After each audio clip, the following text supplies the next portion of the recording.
tout le monde, et oui, vous êtes avec Violaine, nous voici dans mon petit conservatoire culturel. Musique, théâtre, littérature, c'est ici et pas ailleurs. Et aujourd'hui, en pleine période de fête, de fin d'année, je reçois le docteur Pagès pour son livre « Un réveillon, ça se prépare » aux éditions du Gaspacho. Bonjour Jean-Claude. Bonjour. Alors, je rappelle que vous êtes médecin. Au fait, c'est une vocation? Non, pour être franc, je me disais qu'à 7 ans de médecine, je croiserais plusieurs jolies filles étudiantes en médecine, mais un peu con, Oui. et qui seraient plus là pour faire un beau mariage qu'une belle carrière. Ah, et vous avez trouvé? Putain, j'ai eu le choix, il y en avait plein. Ah bon? En tout cas, merci pour votre franchise. Alors, dans un réveillon, ça se prépare, votre livre, vous expliquez que réussir un réveillon, c'est très technique. Ah, mais bien sûr, c'est vrai, il faut préparer son corps plusieurs jours à l'avance. Combien? Une semaine, au moins les organes majeurs. Ah, qui ne veut pas dire qu'ils ont 18 ans. Ah oui, c'est bien.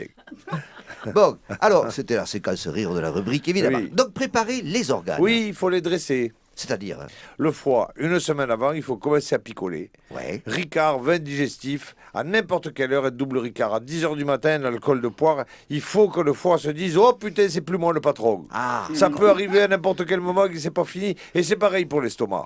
Alors, on apprend des chiffres très intéressants. Oui. Par exemple, les déjections augmentent de 30% pendant les fêtes. Oui. C'est Ah fou, oui, ça. c'est scientifique. Hein. Ah oui. Si on considère qu'un humain déjecte à peu près 800 grammes par jour, Vous mettez tout le monde en appétit, vous savez, là. et s'ils sont 4 dans la famille, ça nous fait 3,2 kg chaque jour. Un beau bébé.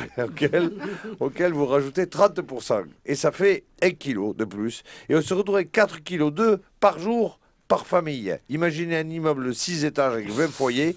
On se retrouve avec 90 kg par jour, soit 632 kg par semaine, 2 tonnes par mois. Ah oui, c'est la merde. Eh oui, car je ne compte pas le papier. Et en tout cas, c'est toujours intéressant de savoir des chiffres comme ça. Et c'est ce qu'on appelle la culture générale. Donc, un réveillon, c'est une semaine de préparation. Oui. Et puis, on enchaîne sur une autre semaine pour le 31 décembre. Alors là, il ne faut pas confondre. Le 31 est beaucoup plus basé sur l'alcool. Ah, Noël, c'est la famille. Le 31, c'est l'alcool, la beuverie, tout ce qui peut dévier. Et quoi. le déguisement. Et le déguisement. Ce que je propose, c'est de continuer l'alcool de Noël pour que le foie et l'estomac ne se disent pas « Ah, ça se calme Ah oui. Il faut les garder sous pression. c'est pratiquement une science. Oui. Alors, je rappelle que vous avez fait un best-seller avec votre précédent livre qui s'intitule Du Calvados dans le biberon. Un livre qui a cartonné, je crois, en Normandie et en Bretagne. Oui, et en Vendée, beaucoup. Ah ben oui. Alors une fois de plus, le service public a rendu service au public, puisque sur les zones de France Bleu, on a expliqué aux gens comment passer un réveillon heureux. Merci docteur, et qu'est-ce qu'on dit? Mais bonne fête. Bonne fête. Au revoir tout le monde.